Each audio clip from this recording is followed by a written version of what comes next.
প্রোগ্রামটি উপভোগ করার, কিন্তু হয়ে উঠল না আমার ব্যতিক্রম ধর্মী একটা ব্যস্ততার কারণে। এজন্য আন্তরিকভাবে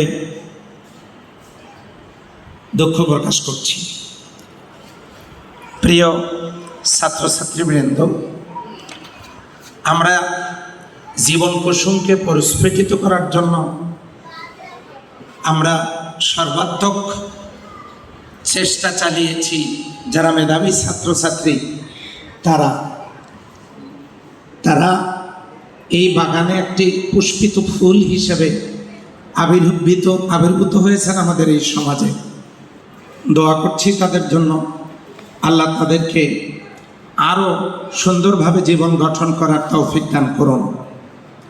আমার গন্তব্যে উঠবার প্রথম সিঁড়ি, আমার উপরে উঠবার প্রথম সিঁড়ি আমার জিপিএ 5। এখন আমাকে ডিসাইড করতে হবে আমি কি হব।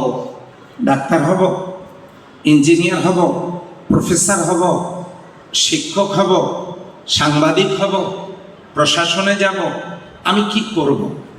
এই সিদ্ধান্ত আমাকে নিতে হবে আজ এবং এখনই। সেক্ষেত্রে আমাদেরকে 5টা প মাথায় রাখতে হবে।